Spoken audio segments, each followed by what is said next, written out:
Welcome back, Physical Science. This is part 2 to the HT1.2 booklet. So we looked at transferring energy or thermal energy via conduction, physically touching. Here we look at transferring thermal energy by convection in fluids. And by fluid we mean, you usually think of fluids as liquids, but we can also think of it as gas movement as well. Thermal energy can be transferred by convection. Convection occurs when colder, dense fluid falls and pushes up less dense fluid. So you can think of it like this. In your house, the colder areas tend to be in the basement, and the hotter areas tend to be in the second floor, because warmer air is less dense than colder air, so it gets pushed up. Same thing here with the convection. We can illustrate the process of convection by analyzing the changes that occur in a pot of water that is being heated on a stove top, as seen in the figure below. So here you have, if there's conduction down here, this is getting heated up.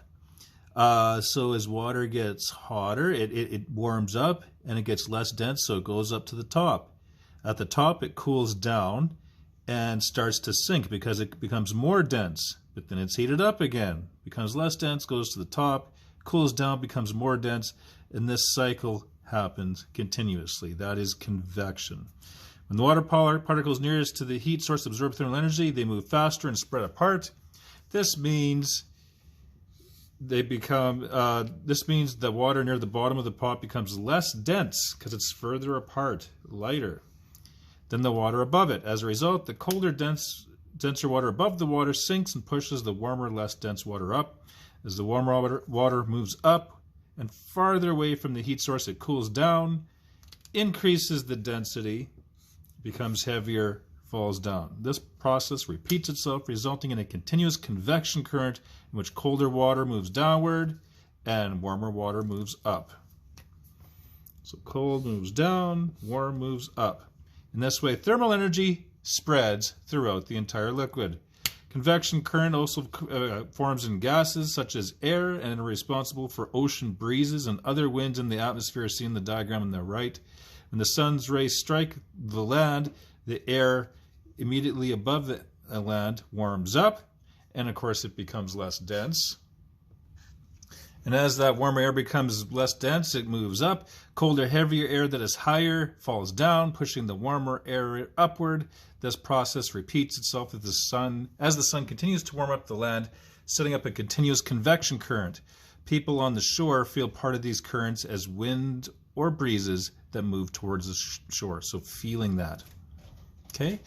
The final method we'll look at is transferring thermal energy through radiation.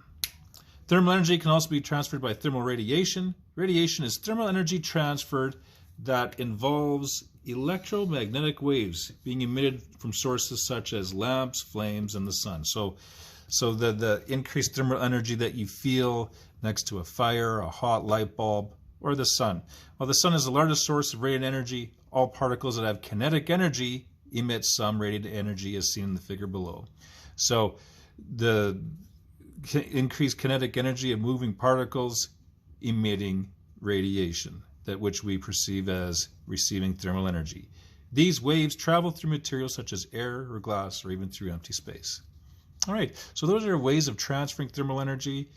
The last part here we'll look at thermal conductors and thermal insulators. Have you ever touched a metal object and been surprised at how cold it feels? So if you ever touch a water tap, it tends to feel colder than, let's say, a piece of wood. For example, a metal sink feels colder than a plastic kitchen countertop, even though both are at room temperature. Why does this happen? Most metals are good conductors of thermal energy. Let's highlight that.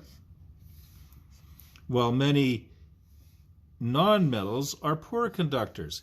Metals are called thermal conductors because they allow energy to pass through them relatively quickly. So highlight that part, maybe insert a little star right there. So thermal conductors allow thermal energy to pass through them quite easily and quickly. So when your hand touches a metal sink, thermal energy moves easily and quickly from your hand to the sink. And of course, when you are losing thermal energy, you perceive that as feeling cold. This makes the metal sink feel cold because you are losing thermal energy. The plastic countertop does not allow thermal energy to pass through easily, so the thermal energy stays in your hand longer, and the countertop doesn't feel cool because you are not losing thermal energy. Since metals conduct thermal energy so well, we commonly place pots and pans. We make pots and pans out of metal so that energy can be transferred easily and quickly. Okay, so metal pots because it's easier to transfer thermal energy from the burner of the stove to the pot itself, and of course we can cook at a quicker rate. Some materials called thermal insulators do not conduct thermal energy very well. Let's highlight that. These materials include plastic. You may have noticed that the handles of many pots and pans are plastic because thermal energy doesn't transfer that easy through them, so we can actually touch them. Plastic handles prevent thermal energy from moving quickly from the metal pot to your hand. Still air, or also called dead air, so air itself is also a very good thermal insulator. The atoms and molecules in gases such as air are farther apart than particles in solids and liquids. So gases tend to be poor conductors of thermal energy, therefore are referred to as insulators. Animals make good use of this form of thermal insulation. Hair, fur, and feathers trap air in between them. So that's interesting. Fur traps air, and air is a good insulator. It'll prevent thermal energy from escaping from the animal. The trapped air makes it difficult for thermal energy to move to the external environment, into the animal's body, or from the animal's body to the external environment. Since hair, fur, and feathers help prevent the transfer of thermal energy, they are considered to be good thermal insulators. A good way to add thermal insulation to the walls of a house is by placing fiberglass batting or sheets of plastic foam in the wall space. Both of these materials contain trapped air. So they trap air that makes it difficult for thermal energy to pass through the outside or from outside to inside. Understanding which materials reduce the transfer of thermal energy can help people get better building materials. Programs such as R2000 and LEED are intended to promote the use of effective thermal insulation in energy-efficient homes in Canada. Now, so air actually prevents thermal energy from moving. What's even better than that is a vacuum. So by that I mean an area that has all the air sucked out. So for example, out in space. Or if you're to think of a container that has all the air sucked out, that is a vacuum, where nothing is in it. It contains no particles or very few. So thermal energy cannot be transferred by conduction because remember, we need moving molecules that have a high kinetic energy to transfer that energy. If there are no molecules to vibrate, then we can't transfer thermal energy. So a thermos bottle makes a good use of this. So they keep hot foods hot and cold foods cold. Because if you take a look at all the material is in here, and in here there is a very thin region that has no air at all. It's a vacuum. So it's difficult for hot to get into here and transfer into here, or hot air to escape because this area doesn't vibrate. There's nothing in there. There's no molecules to transfer kinetic energy. So we have a vacuum between an inner flask and an outer flask. And of course, this is made of glass, so it reflects incoming sun too, being a mirror-like layer to reflect any thermal energy that may be transferred by radiation. So something that doesn't involve conduction, radiation or a hot source would be reflected out due to the mirror. So that's relatively interesting.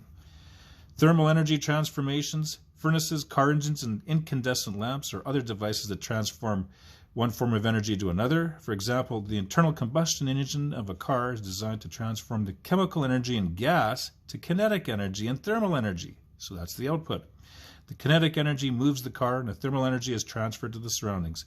Although some of the thermal energy may be used to heat the interior of a car in cold weather, most of it is undesirable and is considered waste and doesn't contribute to the car's motion. As a result, scientists and engineers try to design energy-efficient devices. And by energy efficient, we mean devices that transform as much input energy to useful output or desired output energy. Thermal energy transformation efficiency. The internal combustion engine is a device in which we would like to maximize the kinetic energy output and minimize the thermal energy loss. However, in other devices, maybe we may want to maximize the thermal energy output. For example, a furnace is used to heat a house. In most furnaces, electrical energy or chemical energies in fuels is the input, and we want the thermal energy as the output to heat up our houses. A high energy efficient furnace is one that transforms a large amount of input into thermal energy. Electric furnaces are essentially 100% efficient, meaning that virtually all of the input is transferred into thermal energy. The most efficient natural gas furnaces are approximately 96% efficient, while if you have an older furnace, it may be only 60% efficient. All right. So after all that, you should be able to do the HT1.2 assignment. Again, nothing to calculate. This has been a qualitative treatment looking at thermal energy and ways of transferring it, and conductors and insulators, and then here lastly, transformation and efficiency. All right, we'll see you again.